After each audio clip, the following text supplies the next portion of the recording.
Halo TBJ Family, mari kita saksikan video berikut ini. Nah, bisa buka kameranya, Tante Lala? Galap. Gelap. Kenapa yang naik ke dalam live-nya saya ini selalu gelap? Apa pertanyaan Tante Lala? Kita kan sama-sama Islam atau Nana kan Kristen, kita kan Islam. Toh? Ya, Kenapa sih kalian? Saya Kristen, Kenapa? bukan Kristin. Nah, Ngana punya nama Kristin kah? Jangan sampai siang-siang namanya Andreas, malam jadi Kristin. Ngana jujur sekarang, Ngana punya nama malam-malam jadi Kristin toh? Jangan bohong. Hei, Nana ini salah orang. Ngana Ngana jangan bicara bohong. Kristen. Ngana punya nama Kristin toh kalau malam-malam. Oh, jadi Ngana punya nama ini sebenarnya Kristin toh? Jujur. Jujur. Nana pakai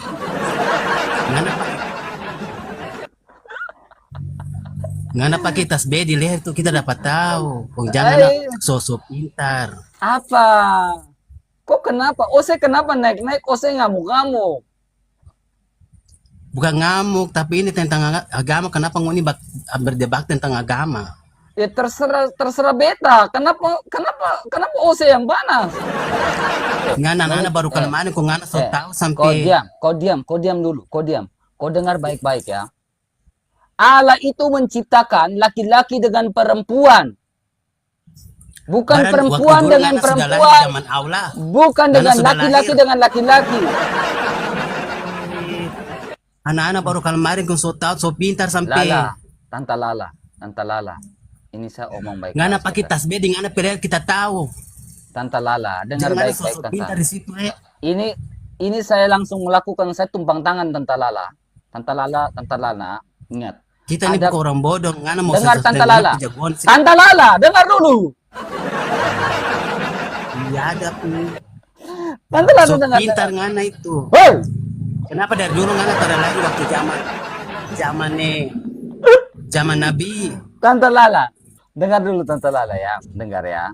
Mulai berdentap tentang agama sampai. Tante Lala, dengar dulu Tante Lala, dengar baik-baik Tante Lala. Ingat Tante Lala ya, ada kehidupan setelah kematian Tante Lala. Jadi bertobatlah Tante Lala, kembalilah kepada nama baptis kamu waktu masih kita kecil. Manusia, nama baptis kamu itu mungkin adalah Faizal. Coba kembalilah kepada Faizal. Yang penting jangan berbuat kau baik. siang-siang kau jadi Faizal, malam-malam kau jadi Lala. Bertobat. Karena Tuhan itu menciptakan laki-laki dengan perempuan. Bukan menciptakan perempuan dengan perempuan, laki-laki dengan laki-laki. Lala, Lala. Cuman gini, Bang Erka. Kenapa kau tidak mempercayai Yesus Kristus adalah Tuhan dan Juru Selamat? Ya karena dia kan manusia, Bang Erka. Menurut siapa? Menurut Al-Quran atau menurut Alkitab? Menurut Alkitab, menurut Al-Quran. Alkitab tidak pernah mengatakan bahwa dia itu adalah hanya manusia. Tapi dia adalah Allah yang menjadi manusia. Ini kan menurut saya nih. Jangan menurut kamu, menurut Al-Quran. Menurut Al-Quran, menurut Injil, menurut Taurat, menurut Jabur sama. Di mana? Jabur mana yang kau pegang? Jabur itu mana kitab Jabur yang mengatakan dia adalah Yesus itu adalah manusia biasa? Coba mana? Saya nggak punya kitabnya. Mana di dalam Taurat yang mengatakan mana di dalam Taurat Yesus itu hanya manusia? Coba jawab. Saya nggak tahu. Iya, kalau kamu tidak tahu berarti kamu jangan memberikan informasi yang berbohong. Ya manusia itu hanya tempatnya salah dan dosa. Yang saya tanyakan, kalau Al-Quran hanya Al-Quran yang mengatakan Yesus itu hanya sebatas nabi, lah itu berarti Yesus kita berbeda. Jabur yang kalau di dalam Alkitab Yesus itu adalah Tuhan dan Juru Selamat. Iya, itu menurut Bang RK, nggak apa-apa. Bukan menurut saya, menurut Alkitab. Iya, menurut Alkitab terus diyakini sama Bang RK kan? Saya yakinin. Nah itu terserah. Sekarang kita membuktikan. Terus kita membuktikan kebenaran tentang Isa. Ya, sekarang gini, jadi manusia itu ribet. pusing, banyak masalah. Sekarang saya tanya, Bang RK aja pusing, ribet, banyak Ya masalah. saya pusing lihat kau ini. Saya pusing lihat kau benar sekarang, benar-benar saya pusing lihat kau sekarang. Ya, karena Mana yang mau diskusi kalau di panjang? Cilegon kan, kalau di Cilegon, saya terus terang ya, gereja itu kalau mau bikin nggak bisa. Nggak Ya bisa udah. bikin gereja. Nah, berarti termasuk Indonesia atau tidak? Bukan termasuk Indonesia. Kalau Cilegon tidak bisa mendirikan gereja, apa sebabnya Cilegon tidak mengizinkan untuk pendirian gereja? Ya, dari sesepuh-sesepuhnya nggak bisa. Atas dasar apa? Cilegon Atas dasar termasuk agama Indonesia Islam. atau bukan? Atas dasar agama Islam, Saya tanya, Cilegon itu termasuk Indonesia atau bukan? termasuk Indonesia yang memperjuangkan. Aturan di Indonesia adalah hakikat kebebasan beragama. Kenapa Cilegon tidak mengizinkan untuk peribadatan gereja? Nggak bisa. Kenapa? Nah, kalau Cilegon Indonesia berarti berhak dong orang Kristen mendirikan rumah ibadah di sana. Nggak bisa. Kalau nggak bisa berarti Cilegon bukan Indonesia. Bang Budi, kenapa di Cilegon ada tempat pelacuran? Tempat pelacuran banyak. Iya, di Cilegon ada tempat pelacuran. Kenapa gereja nggak boleh Iya. ada, tapi Di tempat luar pelacuran juga- boleh? Di luar juga sama, gereja pada Loh, pertanyaan saya, kami tidak pernah melarang orang Muslim beribadah. Ya saya juga nggak pernah melarang orang Kristen ke gereja. Lah, kenapa nggak boleh ada gereja di situ bagi orang Kristen? Boleh. Lah, kan yang ke gereja juga orang Kristen. Berarti Islam itu bukan agama toleransi, betul? Ya enggak lah. Iya, makanya bukan agama toleransi, iya kan? Apanya yang bukan agama toleransi? Kayak Islam itu kan berarti Banyak tidak pernah. nih orang Medan di sini banyak. Enggak, saya tanya. Muslim banyak. Kami kalau Tapi Kristen kalau kan, bikin gereja nggak bisa. lah iya, pertanyaan saya kenapa tempat pelacuran boleh ada, tapi gereja nggak boleh? Kalian itu kayaknya ngerti banget tentang agama. Paling Kalian- betul. Saya nggak ngerti tentang agama. Saya nggak ngerti. Nggak ngerti tentang agama, kenapa naik ke debat antar agama di ruang Bukan MLK? mau debat tadi kan. Allahnya Abraham beda dengan Allahnya kamu. Beda. Karena Allahnya Abraham tidak pernah menganjurkan agar kita berpoligami. Tidak. Ini Kejadian 16 ayat 3. Jadi Sarai istri Abraham itu mengambil Hagar. Ini atas dasar emosinya Sarai.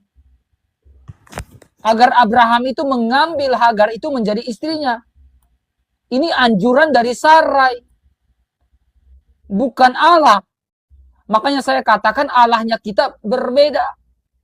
Allahnya kami tidak menganjurkan untuk poligami, tapi Sarai lah yang menganjurkan untuk poligami. Lantas kenapa Islam mengatakan Allah lah yang menganjurkan untuk poligami? Saya tanya dong satu, boleh nggak sih nikah tanpa mahar, tanpa wali, tanpa saksi? Boleh. Mahar hukumnya wajib, saksi hukumnya wajib, minimal 2 orang laki-laki yang balik dan berakal. Apalagi tadi? Mahar, saksi, terus satunya? Wali. Wali bagi perempuan wajib, tapi bagi laki-laki tidak wajib dalam Islam loh ya, dalam Oke. Islam. Menikah tanpa mahar, tanpa wali, tanpa saksi tidak pernah diperbolehkan, betul? Tidak diperbolehkan. Saksi wajib bagi perempuan. Tapi kalau bagi laki-laki hukumnya sunnah. Tapi kalau mahar harus ada minimal untuk menghargai seorang wanita. Minimal Mahar. 2 orang laki-laki yang balik dan berakal. Itu seperti kitab yang saya pelajari di pesantren.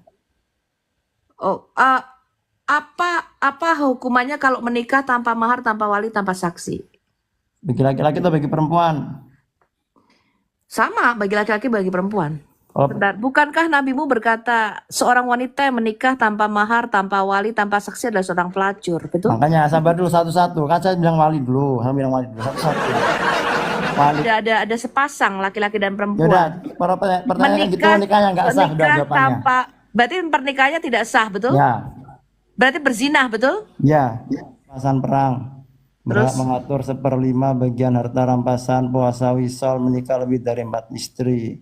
Nikah dengan lafaz hibah, nikah tanpa wali, nikah tanpa beri mahar, nikah dalam keadaan berihram. Tidak berlaku pembagian giliran bagi beliau terhadap istri-istri beliau. Ya, betul. Terus? Lagi, apabila mata Oke, beliau saya tanya. terberak pada, hah? Ya. Ya, Apabila baca. beliau tergerak pada seorang wanita, maka suami wajib mentolak istrinya untuk beliau. Dan Nabi SAW halal menikahi wanita tersebut. Ibnu Al-Arabi berkata, begini yang dikatakan oleh Imam Ar-Ramen penjelasan serta contohnya sudah banyak disebutkan oleh Rama, yaitu cerita Zaid dan istrinya. Dapatnya juga Nabi SAW membebaskan Safia, menjadikan kebebasan sebagai mahar. Ini ada tafsir Al-Qurtubi volume 14 halaman 525. Kalau dalam bahasa Arab halaman 425. Tadi Bapak mengatakan menikah tanpa mahar, tanpa wali, tanpa saksi adalah berzinah. Betul? Iya, nggak sah. Pernikahannya nggak sah. Pertanyaan saya, kenapa Nabi mau berzina? Coba Bapak jawab. Istighfar. Berzina gimana Nabi? Berzina gimana? Loh, Bapak tahu nggak yang Bapak baca? Ini tafsir Zina yang Al-Qurtubi. gimana dulu? Pertanyaan Nabi saya. punya keistimewaan. Nabi saja Boleh bisa berzina. menikah 9 orang, akan tetapi untuk Jadi, manusia biasa. Tadi Anda mengatakan menikah tanpa mahar, tanpa wali, tanpa saksi, pernikahannya tidak sah dan adalah berzina, betul? Mengenai toleransi beragama, Indonesia merupakan negara yang toleran. Dasar hukum yang menjamin kebebasan beragama di Indonesia sudah diatur dalam Konstitusi Negara Pasal 28E Ayat 1 Undang-Undang tahun 1945. Setiap orang bebas memeluk agama dan beribadat menurut agamanya. Dalam undang-undang juga disampaikan bahwa setiap orang berhak bebas dari perlakuan diskriminatif. Kemudian, Peraturan Menak dan Mendagri nomor 8 dan 9 tahun 2006 Pasal 17, pemerintah daerah memfasilitasi penyediaan lokasi baru bagi bangunan gedung rumah ibadat yang telah memiliki IMB. Jadi negara Indonesia menjamin semua itu dan merupakan hak kita sebagai warga negara. Namun disayangkan ada oknum-oknum intoleran yang mengatasnamakan agama dan juga sensi pribadi atau kelompok dan melanggar aturan yang dibuat oleh negara. Teman-teman TBJ, mari kita semua sebagai warga negara Indonesia untuk tetap menjunjung toleransi di antara sesama. Video dibuka dengan pertanyaan, mengapa harus berdebat? Dan juga ada komentar negatif tentang Bang RK yang sok pintar dan sebagainya. Menarik dan lucu yang terjadi dalam percakapan awal tadi. Tetapi ada hal penting yang perlu kita pahami. Apakah salah ketika seseorang berdebat? Apakah salah ketika seseorang berapologetika? Bagi saya, selama seseorang memiliki kapasitas untuk itu dan tujuannya adalah untuk berbagi kebenaran, meluruskan paham-paham yang salah, dan dengan attitude yang baik tentunya, bagi saya hal itu tidak masalah. Dengan berapologetika, kita dapat mempertanggungjawabkan iman kita beragama. Tuhan memberkati kita semua. Shalom.